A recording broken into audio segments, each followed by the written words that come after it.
এই ছেলেটার গলা কাটা লাশ কেন হতে পারে, পরে যখন আমরা পরিচয়টা জানতে পারলাম তখন জানলাম যে সে অটো রিকশার ড্রাইভার। আমরা 29/10/2023 প্রথম জানতে পারলাম যে শিবপুরের সাতপাইকা নামে একটা জায়গা আছে, ওইখানে রাস্তার পাশে ধান ক্ষেতের ভিতরে একটা গলা কাটা লাশ পড়ে আছে, অজ্ঞাত লাশ। তখন আমাদের তাৎক্ষণিকভাবে আমাদের পিবিআইয়ের যে ক্রাইম সিন টিম, এই ক্রাইম সিন টিম দ্রুত আমরা সেখানে যাই এবং সেখানে তার প্রথমত আমরা তাকে, যেহেতু অজ্ঞাত ছিল, তার পরিচয় শনাক্তের জন্য আমরা চেষ্টা করি। তো অনলাইনে এবং বিভিন্ন জায়গায় তথ্য উপাত্ত সংগ্রহ করে আমরা একটা পর্যায়ে তার পরিচয় শনাক্ত করতে পারি। আমরা জানতে পারি তার নাম হচ্ছে রবিউল ইসলাম। এটা একদম অল্প বয়সী একটা ছেলে, ইয়াং ছেলে, বয়স 15 হবে, হয়তো 15-16 এরকম। তো এই ছেলেটার গলা কাটা লাশ কেন হতে পারে, পরে যখন আমরা পরিচয়টা জানতে পারলাম তখন জানলাম যে সে অটো রিকশার ড্রাইভার। তখন আমরা জানতে পারলাম যে অটো রিকশাটা সে চালিয়ে এসেছিল এবং অটো রিকশাটা ছিনতাই হয়ে গিয়েছে। তো ধারণা করলাম যে এই অটো রিকশা ছিনতাইয়ের জন্যই হয়তো সে হত্যা হয়েছে। এবং আরও একটা বিষয় জানলাম যে এই অটো রিকশার ড্রাইভার সে কোনো মোবাইল ফোন ব্যবহার করতো না এবং তাৎক্ষণিকভাবে আমাদের কাছে আর তেমন কোনো ক্লু ছিল না।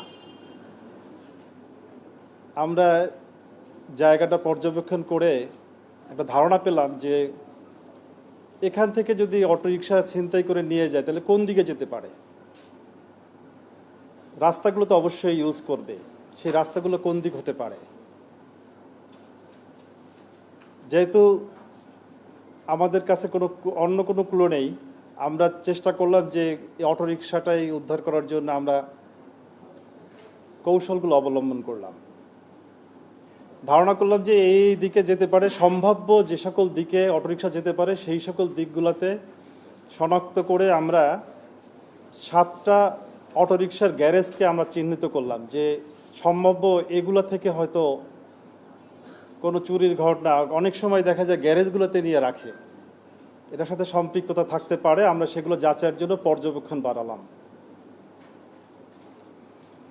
তো একটা পর্যায়ে এই সংখ্যাটা আমরা যাচাই করে করে আরও কমিয়ে আনলাম। 3টা গ্যারেজের উপরে বিশেষভাবে নজরদারি করলাম আমরা। এবং ওই অঞ্চলে যে সকল লোকের জনশ্রুতি আছে যে চোরাই অটো বেচা কিনা বা এই ধরনের কাজের সাথে লিপ্ত আছে বলে জানা যায় বা জনশ্রুতি আছে বা কুখ্যাতি আছে, এই ধরনের লোকদের আমরা খোঁজার চেষ্টা করলাম। একটা পর্যায়ে আমরা এই ঘটনার সাথে সম্পৃক্ত সন্দেহজনকভাবে আমরা একজনকে, রাকিবুল নামে একজনকে অ্যারেস্ট করলাম এবং তার ব্যাপক জনশ্রুতি আছে সে চোরাই জিনিস বেচা কিনা করে। তো একটা পর্যায়ে সে আমাদের কাছে স্বীকার করলো যে হ্যাঁ, সে এই এই ধরনের একটা অটোবাইক সে বিক্রি করেছে, কিন্তু কারা এই অটোবাইকটা এনেছিল তা সে জানে না, তার কাছে অন্য একজন নিয়ে এসেছিল। তারই দেওয়া তথ্য মতে আমরা আরেকজন নাহিদকে পেলাম। নাহিদকে অ্যারেস্ট করার পরে নাহিদ বলল যে সে আরেকটা গ্যারেজের কথা বলল, সে গ্যারেজের কথা বলল যে হুমায়ুনের কথা বলল, একটা গ্যারেজের কথা বলল। তো আমরা সেই গ্যারেজটাকে দূর থেকে শনাক্ত করার পরে পর্যবেক্ষণ রাখি, যেহেতু জিনিসটা বিক্রি হয়ে গিয়েছে, আমরা হাতে না পাওয়া পর্যন্ত আমরা তো কাউকে অপরাধী শনাক্ত করতে পারি না। এই জন্য আমরা একটু ওয়েট করলাম এবং বিশেষ করে এই গাড়িটা ছিল ভাড়া করা গাড়ি। ভিকটিম রবিউল সেটা ভাড়া করে চালাতো।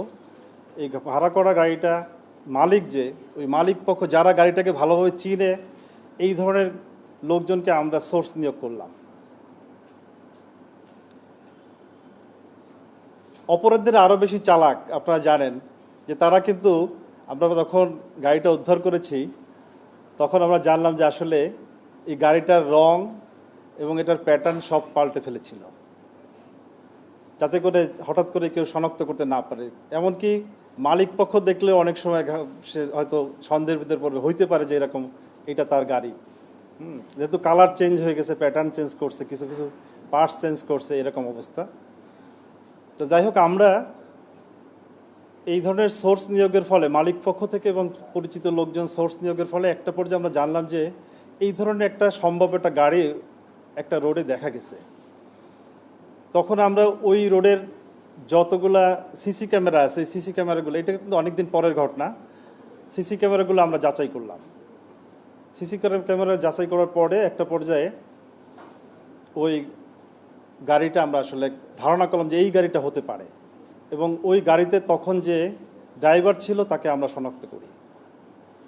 এই ড্রাইভারকে আমরা শনাক্ত করে একটা পর্যায়ে ড্রাইভারকে আমরা তাকে বাসা থেকে অ্যারেস্ট করি, এবং ড্রাইভারের দেওয়া তথ্য মতে আমরা একটা গ্যারেজ থেকে ওই গাড়িটা আমরা উদ্ধার করি, এবং সেই গাড়িটা আসলেই রং এবং বিভিন্ন জিনিস পরিবর্তন করে একদম পরিবর্তিত অবস্থায় ছিল। তো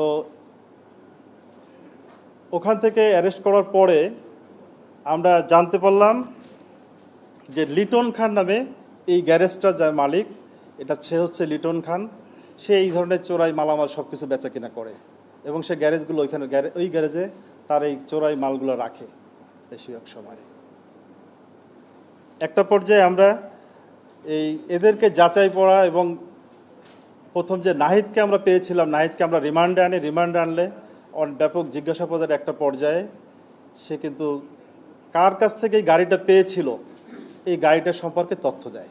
মানে গাড়িটা যে কিলার গ্রুপের তথ্য আমরা সেকেন্ড স্টেপে পাই। প্রথমত কিন্তু আমরা কোনো কিলার গ্রুপের কোনো তথ্য পাচ্ছিলাম না।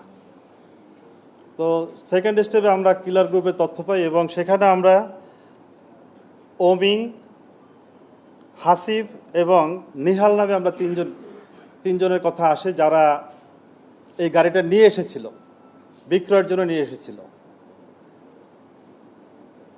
তখন আমরা অমি, হাসিব এবং নিহালকে অ্যারেস্ট করার জন্য বিভিন্ন উদ্যোগ নেই।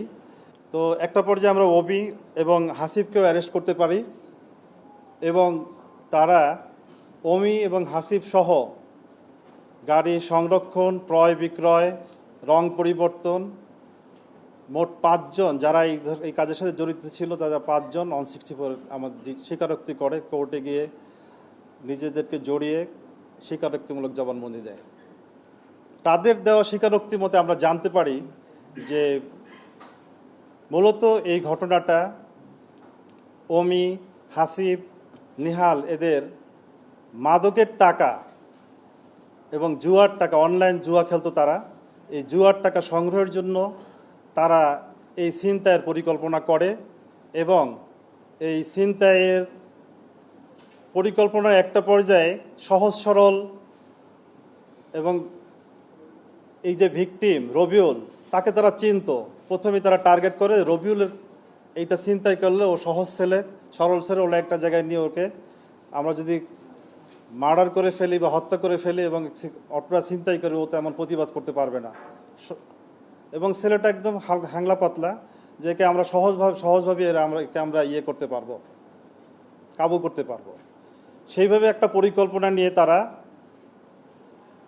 এই কাজটা শুরু করে, এবং যেদিনকে ঘটনাটা ঘটে 29/10/2023 তারিখে, সেদিনকে তারা বিকাল 2টার সময় ভিকটিম রবিউলকে প্রথম রাস্তায় পেয়ে বলে যে তুমি বিকাল 4টার সময় একটা জায়গায় আসতে বলে, একজন আসামি বাড়ির সামনে আসতে বলে যে ওইখানে আসবে, আমরা বিকাল 4টা একটু ঘুরতে যাব বন্ধু বান্ধব নিয়ে। ঠিক সেই অনুযায়ী ভিকটিম ওখানে 4টার সময় যায়, এবং ভিকটিমকে নিয়ে আসামিরা বিভিন্ন জায়গায় ঘোরাফেরা করে। একটা পর্যায়ে নির্জন একটা রোডে নিয়ে যায়, সাতপাকিয়া, যেখানে যে পয়েন্টটায় তাকে হত্যা করা হয়েছে সেই এলাকায় নিয়ে যাওয়ার পর ওখানেও তারা কিছুক্ষণ আড্ডা দেয়, কথাবার্তা বলে, এবং একটা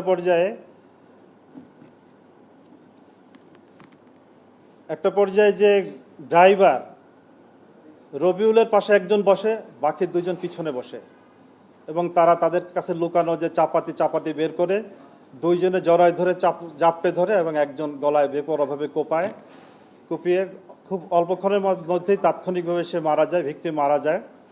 এবং ভিকটিম মারা যাওয়ার পরপরই তাকে পাশেই ধান খেতে ঠেলে ফেলে দিয়ে তারা গাড়িটা ছিনতাই করে নিয়ে যায়। এই মামলায় আমরা 3 জন কিলার ছিল এবং আমরা 2 জনকে 164 করিয়েছি, গ্রেপ্তার করেছি এবং 164 করিয়েছি। এবং অন্যান্য ক্রয় বিক্রয়, কালার করা এবং মডেল চেঞ্জ করার জন্য যারা কাজ করেছে, সংরক্ষণ করেছে, তাদেরকে মোট 5 জনে আমরা 164 হয়েছে। এবং এই গাড়িটা 30,000 টাকায়, মাত্র 30,000 টাকায় বিক্রি হয় এবং এই মাত্র 30,000 টাকা এই আসামিরা ভাগ করে নিয়ে যায় এবং তারা জুয়া খেলার জন্য এবং মাদক সেবনের জন্য এটা করে, এটা তারা আমাদের কাছে স্বীকার করেছে।